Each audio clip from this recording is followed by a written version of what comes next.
এটা প্রচন্ডভাবে মিসইউজ করা হয়েছে। এখানে শুধু রাজনৈতিক অ্যাক্টিভিটি করতো না, আরো অনেক কিছু করতো। এটাকে বন্ধ করতে গিয়ে হয়তো কোনো অন্য ক্লাবের একটু কোলাটারাল ড্যামেজ হয়েছে। ঘরগুলো এদিক থেকে ওদিক করে দিতে হবে, কিন্তু ঘর আপগ্রেড করতে হবে, মডার্নাইজ করতে হবে। এগুলো করতে হলে অ্যাডহক ভাবে করা যায় না, এগুলো একটু পরিকল্পিত ভাবে করতে হয়। পরে যখন একটু আপনার হাতে সময় থাকবে, একটু তদন্ত করে একটু এটার একটা রিপোর্ট দেবেন। দেখুন, এই ক্লাব, এই যে রবীন্দ্র সরোবর স্টেডিয়ামটা, এটা প্রচন্ডভাবে মিসইউজ করা হয়েছে। এটা মিসইউজ করা হয়েছে, তাছাড়াও এখানে যে ফ্যাসিলিটিসগুলো ছিল সেগুলো এক এক করে ধ্বংস হয়ে গেছে। এখানে আপনি যদি ওখানে ভেতরে যান, একটা অডিটোরিয়াম দেখবেন, সেটা কিছু নেই আর। এখন ব্যাপার হচ্ছে যে কোনো ক্লাব এখানে শুধু রাজনৈতিক অ্যাক্টিভিটি করতো না, আরো অনেক কিছু করতো, সেগুলো না বললেই হয়তো প্রকাশ্যে না বলাটাই ভালো। আমি কারো কোনো নাম দিতে চাই না এখন, কিন্তু আপনারা এখানে মানুষ সবাই জানে কারা করেছিল আর তারা কি ধরনের প্যাট্রনেজে এটা করেছিল। তারা এটাকে নিজেদের প্রাইভেট ক্লাব হিসেবে পুরো জিনিসটাকে করেছিল। এটাকে বন্ধ করতে গিয়ে হয়তো কোনো অন্য ক্লাবের একটু কোলাটারাল ড্যামেজ হয়েছে।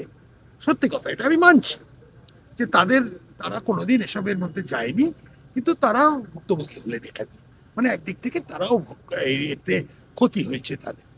তো এখন আমরা যেটা করতে চাই, দুটো পরিকল্পনা আছে।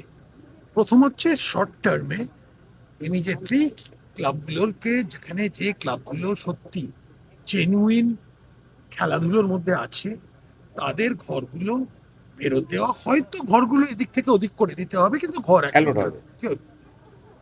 দ্বিতীয়ত আরেকটু লং টার্মে দেখতে গেলে, যেটা আমি বাজেটেও বলেছিলাম, যে রবীন্দ্র সরোবর স্টেডিয়ামটাকে আবার পুরোভাবে আপগ্রেড করতে হবে, মডার্নাইজ করতে হবে, যাতে অ্যাথলেটিক্স ট্র্যাক আর ফুটবল খেলাটার মধ্যে থাকে।